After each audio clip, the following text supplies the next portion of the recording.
Salut tout le monde, ici Adrian Mercier. Bienvenue sur ma chaîne, dédiée à notre belle planète et aux enjeux de l'écologie.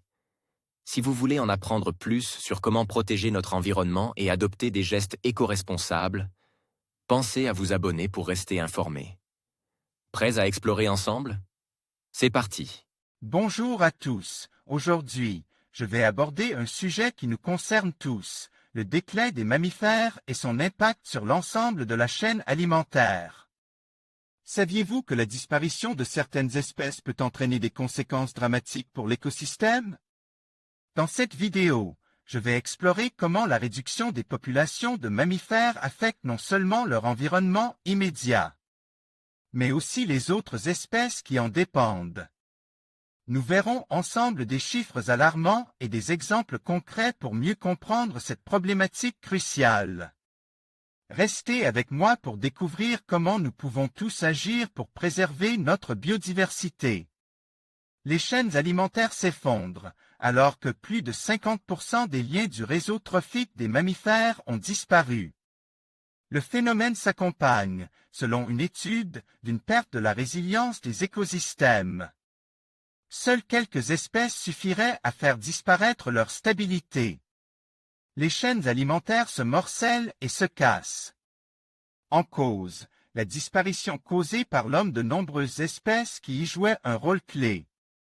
C'est ce qu'explique une étude publiée dans Science, dans laquelle des chercheurs ont étudié l'évolution des réseaux trophiques dans le monde entier sur 130 000 ans. Ces derniers correspondent à l'assemblage de multiples chaînes alimentaires qui forment comme un réseau d'interaction proie-prédateur. Cette approche peut nous dire qui mange qui aujourd'hui avec une précision de 90%, explique Lydia Baudreau, première auteure de l'étude et écologue.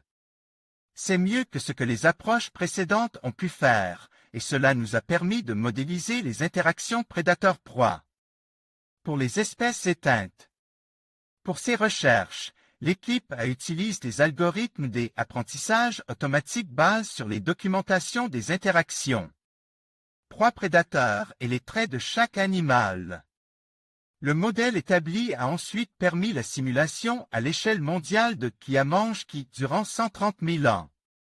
Ici, les mammifères qui peupleraient le centre de la Colombie, gauche, le sud de la Californie, milieu, et la Nouvelle-Galles du Sud en Australie, droite, si l'homme n'avait pas cause des réductions et extinctions depuis le Pléistocène supérieur. Oscar San Isidro, University of Alcalá. Les réseaux trophiques s'effondrent, mais tout n'est pas perdu. En cartographiant cette évolution des réseaux trophiques au fil du temps, les scientifiques ont réalisé un fait alarmant, ils déclinent.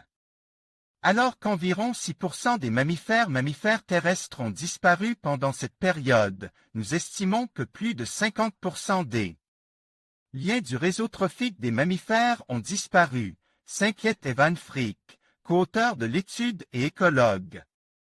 Et les mammifères les plus susceptibles de décliner, à la fois dans le passé et maintenant, sont la clé de la complexité du réseau trophique des mammifères.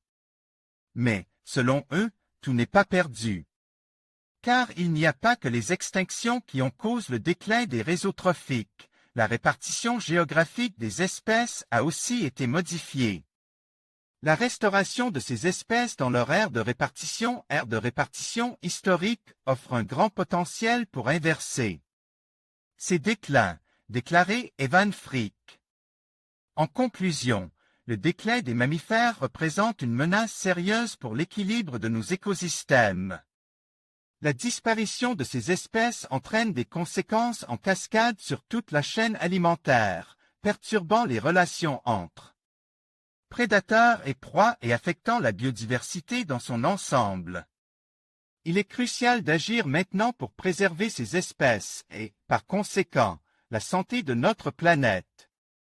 Ensemble, nous pouvons faire la différence et protéger notre environnement pour les générations futures.